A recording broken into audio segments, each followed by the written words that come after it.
नीतीश कुमार जी ने 15 साल तक बिहार में राज किया, लेकिन एक भी कल कारखाने जो है रोजगार की व्यवस्था नहीं कराई, बल्कि जो सरकारी पदे जो रिक्त हैं उसको भी भरने का काम उन्होंने नहीं किया, जिसका आंकड़ा हमने कई बार आप लोगों के सामने पेश किया। जो आंकड़ा बनता है 4.5 लाख का। जो पहले से कारखाने थे, जूट मिल था, पेपर मिल था, आपका कॉटन मिल था, ये सारी चीजें जो है बंद हो गई डबल इंजन की सरकार। डबल इंजन की सरकार ने नौजवानों को ठगने का काम किया, लेकिन नौजवानों ने बड़े विश्वास के साथ इन लोगों को मौका दिया, सत्ता पे बैठाया, लेकिन इनको मिला कुछ नहीं, धोखा मिला। चाहे शिक्षा की बात की जाए, चिकित्सा की बात की जाए, नीति आयोग की रिपोर्ट में बिहार जो है हर एक सूचकांक में फिसड्डी साबित हुआ है, सबसे पिछड़ा राज्य है।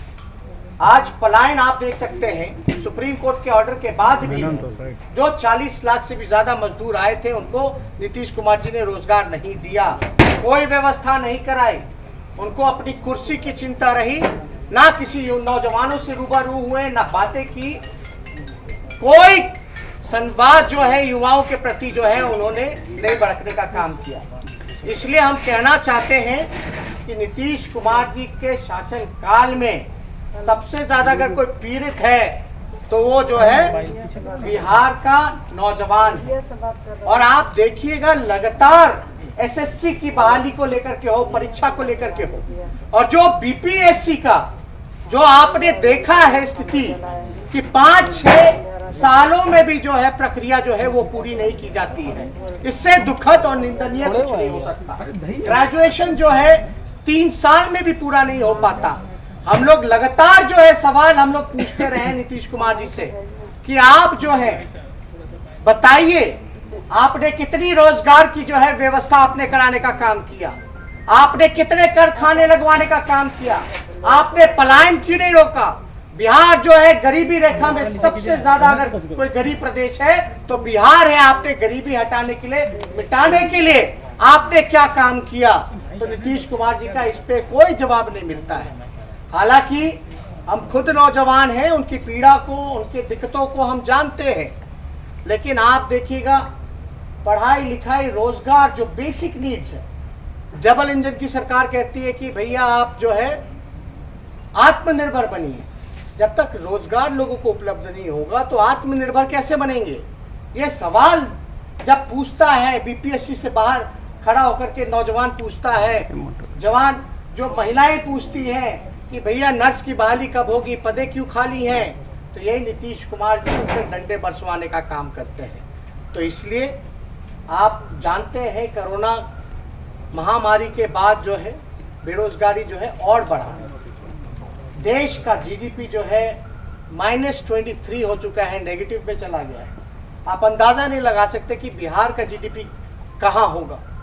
नीतीश कुमार जी ने वर्चुअल रैली की है, एक्चुअल रैली भी की है, दोनों फ्लॉप रहे, बल्कि लाइक से ज्यादा डिसलाइक रहा। 200 लाइक रहा तो 20,000 की संख्या में जो है डिसलाइक रहा लोगों ने।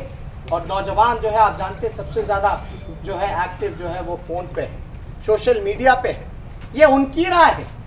और जब वो भाषण दे रहे थे तो ट्विटर पे ट्रेंड कर रहा था बिहार रिजेक्ट्स नीतीश कुमार, तो ये साफ साबित करता है कि नीतीश कुमार जी ने लोगों को ठगा है। हम लोगों को बाकायदा जितने सवाल हमने पूछे थे 10 सवाल, उसका एक जवाब भी इन्होंने नहीं दिया, और उल्टा झूठे आंकड़े उन्होंने बोला कि प्रतिदिन जो है मानदेय दिवस में आपको प्रतिदिन जो है 10 लाख लोगों को वो रोजगार दे रहे हैं। आप 10 लाख प्रतिदिन दे रहे हैं तो इसका अगर आप 30 दिन से गुणा कीजिएगा तो कितना करोड़ होता है। उसका अगर आप महीने से कीजिएगा, 12 महीना 1 साल में होता है तो कितना हो जाता है। तो नीतीश कुमार जी का जो फर्जीवाड़ा है अब बिहार की जनता सहने वाली नहीं है। नीतीश कुमार जी ने पेट पे लात मारा है। नीतीश कुमार जी क्या कानून लाते हैं जब चुनाव आता है तो SC/ST कानून को खत्म कराते हैं, जो एक्ट था बीजेपी के साथ मिलकर के। रिजर्वेशन इन प्रमोशन में क्या हुआ आप देखिएगा, रिजर्वेशन इन प्रमोशन ही नहीं बल्कि जितने बैकलॉग थे वो क्यों नहीं भरे गए। हम लोग बार बार कहते हैं कि नीतीश कुमार जी जो है चुनावी झुंझुना लेकर के बैठे हैं। अब जब आचार संहिता आ रही है तो वो दलितों को लुभाने के लिए करते हैं। क्या कह रहे हैं, कपाड़ में गोली खाओगे, कपाड़ में गोली खाओगे तब रोजगार मिलेगा, यानी मरने के बाद रोजगार देंगे। जीते जी क्यों नहीं रोजगार मिलता, जीते जी क्यों नहीं दे सकती ये सरकार रोजगार। तो ये लोग सिर्फ और सिर्फ ठगने का काम कर रहे हैं। सिर्फ दलित को दीजिएगा रोजगार ठीक है, लेकिन उनके परिवार में मरेंगे तब दीजिएगा। इतनी बड़ी कुर्बानी लोगों को देना पड़ेगा। आप हत्या का, मर्डर का आप प्रमोट करने का काम कर रहे हैं। क्या स्वर्ण जाति हो, पिछड़े जाति हो, अति पिछड़े जाति हो, अल्पसंख्यक वर्ग के लोगों में अगर हत्या होती है उनके परिवार में किसी की, तो आप रोजगार नहीं दीजिएगा।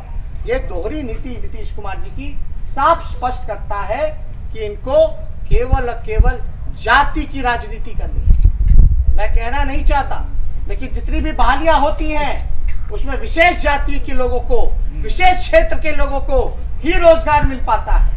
सिपाही बहाली हो या कोई और बहाली हो, बड़े पैमाने पर धांधली होते हैं, लेकिन कार्रवाई किसी पे आज तक नहीं होता।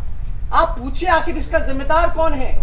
अगर नौजवान करोड़ों की संख्या में अगर बेरोजगार है, परीक्षा समय पे नहीं होता, धांधली होती है, 58 घोटाले होते हैं, बिहार का 20,000 करोड़ का नुकसान होता है, चोरी होता है, घुसखोरी होता है, तो क्या नीतीश कुमार जी ने किस पे कार्रवाई की, किस पे एक्शन लिया। तो इसलिए आज हम लोग सब लोग, जदयू के लोग जरूर बोलेंगे ये बात, लालटेन युग खत्म हो गया, परिवार में बेरोजगारी है, ये बात हम जानते हैं। ये मुद्दे पे बात ही नहीं कर सकते।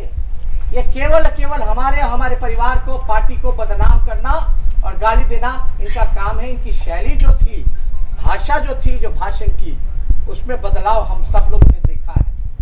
आपने देखा, हमने देखा, 3 घंटे भाषण दिए, लेकिन ये उपाय नहीं बताया कि बेरोजगारी कैसे मिटाएंगे, गरीबी कैसे मिटाएंगे, कारखाने कब लगवाएंगे, भूखमरी कब खत्म करेंगे, ये उपाय नहीं बताया। हम लोगों पे आरोप लगाते रहे। मुबारक नीतीश जी, आप कहोगे लालटेन युग खत्म हो चुका है, लेकिन ये भी जान लीजिए एलईडी का आविष्कार आपने नहीं किया है।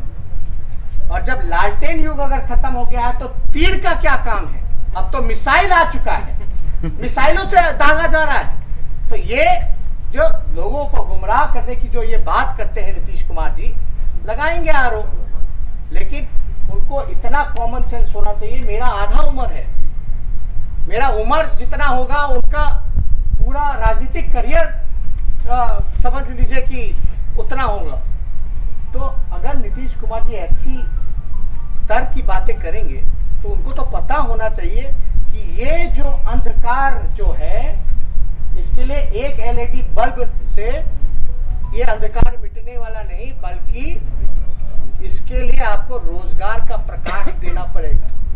जो करोड़ों लोगों के घरों में जो अंधकार है, इसको अगर आपको प्रकाश करना है तो आपको रोजगार देना होगा। इसलिए बेरोजगारों ने तो आंदोलन किया, बीपीएससी के बाहर भी डंडे खाए, कोई उपाय नहीं है, कोई सुनता नहीं है, कोई नेता सरकार में अधिकारी तक नहीं बात करता उन नौजवानों से।